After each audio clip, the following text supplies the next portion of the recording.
Welcome to the Story 516 podcast, where we sit down with Christians from across denominations and talk about how God is at work in the world today and inspire you to see God at work in your own life in new ways. Well, welcome back to the Story 516 podcast. I am joined today by a good friend of mine from kind of way back junior high, high school, probably elementary school days, Yeah. Tom Sederquist. Hi. Thanks for having me on. Yeah. So when I think about people who have gone through the ringer, gone through a lot, yet retained their faith, you're at the top of the list every time I think about that topic. So that's, I think, the overall big picture that I wanted to talk to you about today. But to start with, can we dive in and just tell a little bit about you, kind of passions, backstory, especially that might lead into this story? Well, I'm a guy that is pretty passionate about a lot of stuff. One of the things that I'm really passionate about is running. I've always been a really active person. I mean, anything you do that's active. I mean, running's kind of a part of that. I remember back when we were little, we used to play football, in the Right. yard for just hours. So I just really liked sports and kind of found that I was good at running. And then in college, it really became a passion as I got on a collegiate team and sort of found my groove and was able to be pretty competitive nationally, which was just really exciting. So I wanted to see how far I could take it because it's just kind of my personality. Whenever I'm getting into something or doing something, I want to do my very best and see how far I can push myself. So I don't know if it kind of sets it up, but as I was ending college, I was thinking I'd probably continue to run and just, compete and see where it took me. Just even in the topic of running, there's a lot of spiritual, biblical imagery, those verses about running the race. And I know you were not lacking for graduation presents or Yes, it is confirmation gifts true. that allude to the combining of running and Running with perseverance. yeah. And oh yes, I have all these plaques, with the different Bible verses that are using running as in different ways to describe the faith. And I think running as a sport is kind of unique that way. I mean, I shouldn't say unique. There's other sports you can have a lot of these same things, but running is pretty special in that it's a really simple sport in a lot of ways. So a broad spectrum of people, pretty much, anybody who's physically able to kind of move and like can participate. But the simplicity of it in a way gives it this kind of cool, like, it allows everybody to see that same like perseverance side of it. Like if you work hard at it, you can become quite a bit better at it. Whereas there was some other sports that I did, I was just limited sometimes by just pure like physical size or whatever, right? Like I just couldn't even, football. What are you gonna do, right? Yeah. I couldn't even really participate. But in running, it's like you put in the miles, you put in the work, and you see this kind of improvement. And I think in a lot of ways there is a little bit of that in your faith too, how you need to be persistent and like going to the word and like learning and pushing yourself and growing, or you're not. You're kind of going backwards in a way. So it has a really like strong analogy to it. Yeah. I'm sure a lot of people who gave you those gifts of those plaques with the verses were thinking in terms of just kind of the typical Christianese struggles in life. Or, I mean, you never hope for anything bad to happen to people. And you're like, well, when you're feeling discouraged or something. Mm-hmm. And I mean, like, I hate to say it, but like, little did they know how true that would be. So, kind of moving on, kind of into college, things are going relatively well, but then at some point during your time in college or just after it, your life drastically changed. Yes, it's kind of funny actually. Right at the end of my college career, I my very last season of track, I was really coming off of a really dominant year the last year, and I was thinking, "Oh man, this is it. I'm going to just like set all these records and I'm really going to pour my time and effort into this." And I ended up getting hurt. My Achilles tendon, I got tendonitis, which became tendinosis. It was kind of this really chronic sort of thing. I was having trouble resting long enough to have it heal up. And I thought this was just an absolute tragedy, right? Like my life was just, you know, the college kid mindset, right? I'm just like, to me, this is the biggest deal that could Right. ever hit somebody, right? Like, oh, I can't run and I can't compete and I'm sidelined, and this is just horrible. And it was just a miserable last year. And I'm usually a pretty happy-go-lucky guy. I like to think I stayed relatively pleasant to be around, but I'm sure I wasn't. And sure enough, like my perspective on that was going to be wildly changed in the next year. So I graduate and I end up, going off to work, my first job, and I'm having just some weird health things coming up where my gut is hurting, and not just like one day, it's just kind of, oh, I must have eaten something weird. It was just kind of like lingering, just day after day, just pain and like a terrible different type of feeling.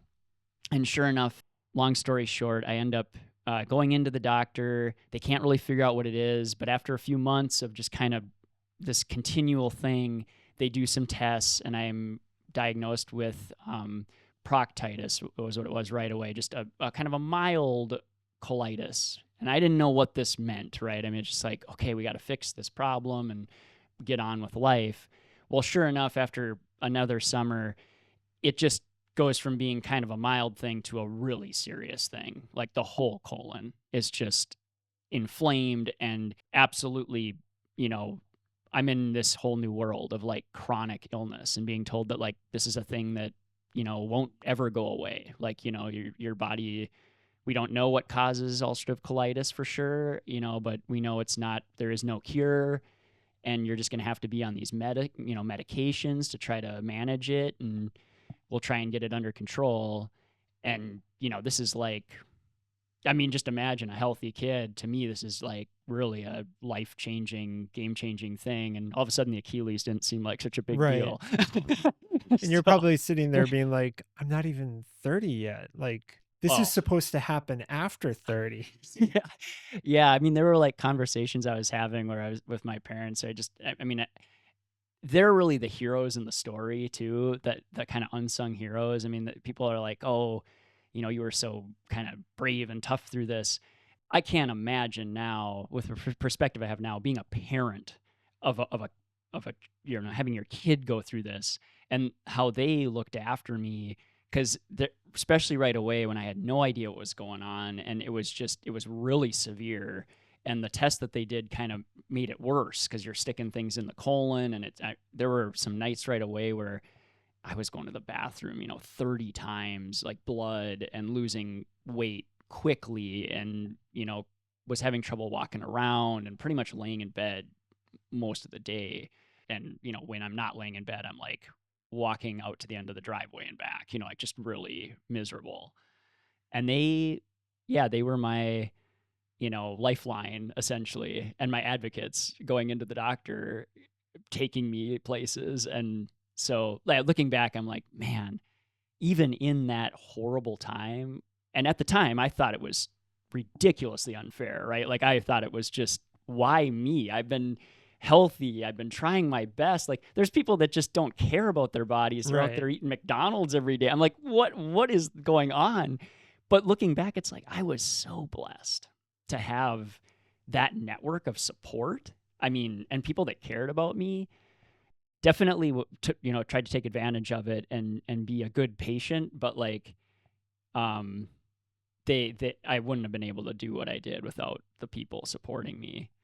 Yeah, and I'm Yeah, sure a lot of times in those moments, though the person suffering, you might look optimistic and brave, a lot of times you're probably feeding off of other people's optimism and bravery on your behalf. definitely.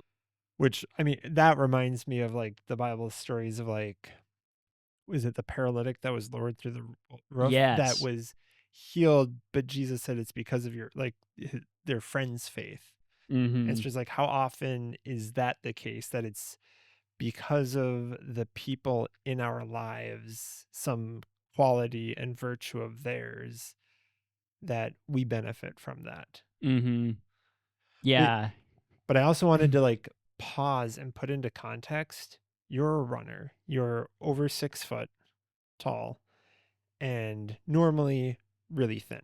Yeah. Like growing up with you, it's like I'm a skinny little you are, lanky beanpole. yep, exactly.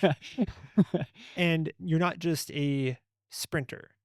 You are a cross In country, there for the do distance. marathons. Like if we're talking like a 5 mile run, I'm assuming that would be a relatively shorter run. Yeah, I mean, yeah. even today, this morning, we were out on I think 3 mile. I was riding my bike because I'm not this same caliber of runner that you are. And you were running, and we did a 3 mile, which I'm like, oh yeah, this is for Tom, probably typically a really short distance.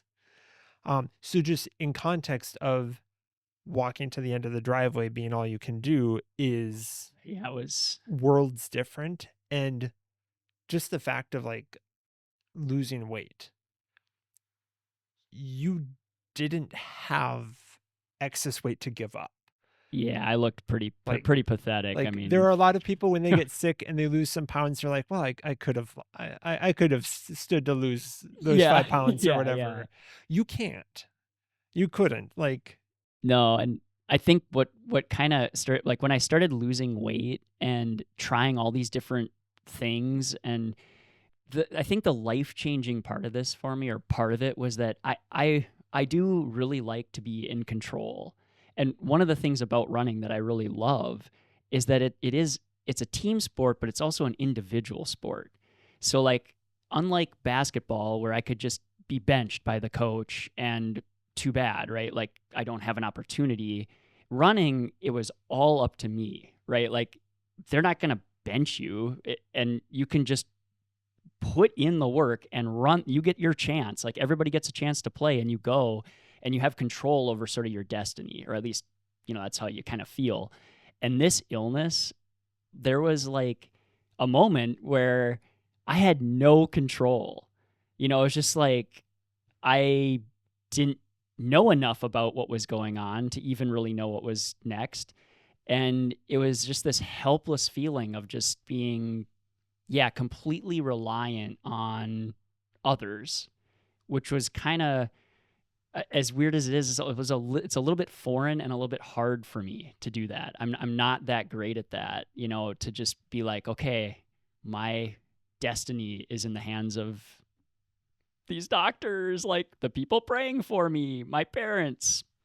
There's really not much I can do. I can only just be the happiest and the best and the most optimistic I can be, and that's about it. I can't really control much. And I think it was kind of a lesson that God was trying to teach me, because boy, I was frustrated. I was frustrated, you know, with God. But I think it was like, hey, that's silly, right? Like, who am I to be frustrated with God? I mean, how dumb does that even sound, right? I mean, it's like he's in control completely. And even when I feel like I might have some control and agency, like at the end of the day, he's running the show. And I think he kind of wanted to make that statement in my life and make sure I understood that, like, I shouldn't be I should have a different attitude that way. And it wasn't like I wasn't grateful before for kind of the things that I had, but I did have a sense that I was like earning, or I was I was the one controlling my destiny, and I'm a great runner because I worked real hard, and and I did work hard and whatever, um but now it's just a different perspective. It's like I'm grateful for every opportunity I have to work hard and to do that that's not a given or a right or something I deserve. It's a grace. Like God's given me these abilities and health and all the opportunities, and I'm just going to be like super happy and celebrating every chance I get. And it just is a totally different mindset. So So from that moment of getting the diagnoses and starting out on from so I was an outside uh, viewer of this whole situation because you were still living in a different city where you had moved to get a job, but then you would come back and yeah, live in our hometown for a while at your parents' place while you were. It was kind of just like different waves. Um, and there were sometimes you seemed to be riding on top of the wave and then crash and fall. mm-hmm. So from what I remember kind of talking and hearing and observing, it was a lot of testing different medications, different diets, different more probably things that would veer more into like what would be considered an experimental medicine. Cause it's like Yeah. when the things that you're doing aren't working, it's like, what do you have left? So I noticed and I observed resilience in the midst of that. But how like can you speak to how difficult that was to keep trying things and not have them work out the way you wanted them to work out?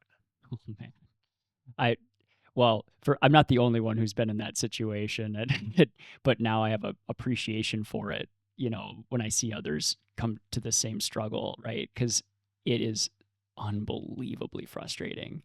And I'm a real like I'm a math guy. I'm kind of a black and white person, so I'm going through all these things and doing pretty methodical tests and different, trying these different things and reading. I mean, I'm wild, right? I bought textbooks on this topic that you'd go through in like medical school, right? Okay. And I'm thinking like I can't really do a whole lot anyway right now. It's hard to even like move around. I might as well just sit and read everything there is to know about this illness and like all the different parts of the body and every single theory and new, especially the new stuff, right? I wanted to know like what's the cutting edge research.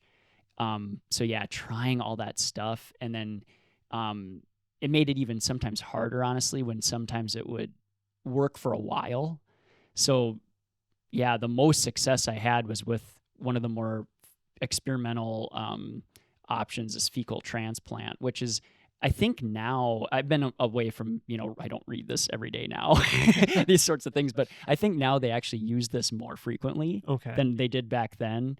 They wouldn't actually even do it for colitis in the hospital. So I had to sort of do my own home, read about it and get all these tests done and then like try and do it myself. And it worked for a while. I actually had a few months where I was virtually normal in the middle of this whole like 2.5 year thing, and then it crashed back to being rough again. But it was very bizarre. Like I actually went back to work for like a spring basically, and just everything was fine. The fecal transplant took hold, and everything was totally normal. And then it went back to being too rough, and because the doctors wouldn't really help with that, which was also frustrating, right? To be like, oh man, guys, this worked. I mean, I was totally back to myself. I couldn't really try it again. I eventually got too sick and too weak to do it again. So yeah, lots of frustration, lots of tears. And from the outside, I maybe like appeared optimistic even more than I was. Like there were nights where I was just in tears all night. I mean, I remember some of it I blocked out, actually, honestly. I don't remember some of the nights that were the worst, but like there were some horrible nights. And my mom could tell you like, wow, I couldn't sleep because he's, up crying and miserable and, you know, and in pain. The pain was, I think that was one of the more challenging pieces of it because I've just never felt pain like that. And my threshold's pretty high being a distance runner. So, like, having that burning pain was just miserable. Yeah. Yeah. Yeah. I would not wish this on worst enemy to go through that kind of a Yeah. Well, in thing. 2.5 years, this isn't just one of those things where it's like, hey, if you can just put up with this for A a month week or two. or Yeah. or even Yeah. or even a month or two. Yeah. Yeah, and the agony too of not knowing if it ever would resolve, right? So, I actually, I'm super blessed in that. I'm not going to say I'm never worried about my current state and kind of having something lapse and go back. I mean, but for me, Spoilers, I'm sorry. Yeah. Tom's doing good now. Yeah. Don't want to spoil anything, but yeah, it's like to have a hope or an end. Right. Well, we were talking even earlier about these, just in a story, when you're writing a story, to have some element of hope in the story arc is just so essential. And so for a while I was kind of missing that because I wasn't seeing any resolution here that wouldn't leave me just constantly falling back to, good days and bad days. And really, some of the doctors weren't really giving me much more than that either. Like, hopefully this drug works for a while. And then if it doesn't, we'll have to try another one and you'll be sick again. It's just like, this sounds miserable. Right. It sounds like a long life of pain, So, because just on like the medical side, there are amazing drugs that can treat this and help lots of people and do help lots of people. But what are other options for this? yeah, so that was one of the interesting conversations is that there's drugs and they kind of progressively get more, extreme, if you will. So you're on probably the best, the drugs that you would get on eventually would be these biologic drugs that are really powerful, and they've gotten better. They're doing a ton of research on them. They can pinpoint, the inflammation and whatever. And you get some of them are like infusions and things like that, and you go in every 6 or 8 weeks. The other option is actually surgery, and they kind of present that in a way as like a failure of treatment, right? So you go on this path and you go from like the mild drugs to the more and more drugs, and if you just can't, nothing works, then last resort is surgery. And I actually got to the point where I hadn't taken the biologics yet. I had taken like, the first initial drugs and was kind of going down that road. And I was on a lot of drugs and a lot of different things. And I'm just like, this doesn't seem like what I want to do. I mean, these drugs have side effects to like other parts of your body. And like, I'm really, I might wreck my joints and like my hair might fall out and stuff. And like I don't want to deal with this. And why wouldn't I just try this surgery? Well, it was scary because you do surgery and there isn't like a going back, right? You're ripping out your whole colon. So I needed some reassurance from somebody, who had either done this or like, and it was really kind of wild because one of the turning points or biggest moments, I guess, in my medical journey through all this was my childhood pediatrician, Dr. Blofus, was willing to take a call when I was really in dire straits and trying to make this decision. And he encouraged me and said, you know what, I've seen this surgery work. You can do it. You'll be back. And if you take care of yourself, you can come back to being back to yourself, normal, and get rid of this disease. I would go for it. And that was not like standard typical advice. Like, it was a little bit risky, I think, probably for him to say that. But that gave me the kind of confidence I needed to be like, I'm not crazy. I'm going to try this other method before I even, pursue these other drugs. So kind of wild. Yeah. And had you been in contact with this childhood pediatrician? So my parents actually kind of set that call up a little bit because they knew that he was a gastro doctor. Like, that was one of his specialties. And I don't know exactly how that works. I guess you're a pediatrician. You probably have specialties of study or whatever in addition. So he knew a bit about it. And they're just like, they had heard some things and, I think we should talk to him. And it just worked out at just the right time. I'm sure that was a God thing as well, right? Like, it was just like one of those memories that I just remember being in this I was in the hospital actually talking to other doctors, and I remember calling him and getting this conversation. And I can't remember if he called me or I called him, or like it was some way we got connected. And I was just like, which is also kind of rare, he's a doc, it doesn't have to like talk to me. Right. But yeah, I was just like, wow, I needed this. I needed this confidence, or I would have been at this standstill, because it was just terrifying to be like, I'm going to go this route that's a little bit non-conventional and just jump right to surgery without kind of trying to save the colon. Right. So, and we're back recording. So one other cool thing too, when I got my colon removed, I had a real confirmation too that that surgeon that removed it said that it was in the worst shape of, like, really among the worst colons she's ever seen, and that it needed to come out. Like, it would have been a disaster to not take it out. So it's kind of like another thing that was really nice at a time when I was really scared, because I was thinking, did I make a mistake or whatever? And the other thing that was kind of interesting about it is, I guess the bottom of the colon was kind of in a little better shape than the top, which she thought was really bizarre, but was probably, I think, a result of that fecal transplant. Oh. I couldn't get it up high enough, but I could get it in a little ways. Like, you have to do the colonoscopy to like put it way up high. So you take this step, do the surgery. I mean, I remember seeing you, I think, the week before you went to surgery, and it was legitimately scary. Like, my best friend from high school, who's normally thin, like, not to downplay anything, but like, I was like, you could play a Holocaust survivor in a film. It was pretty ugly. I have some pictures from it, and looking back, I'm like, whoa. You can see all the bones. And gross. And like, for me, fast forwarding ahead, the next time I saw you, I remember you did like a little slow jog across a parking lot, and I was like, oh my goodness, he's moving. Tom's alive.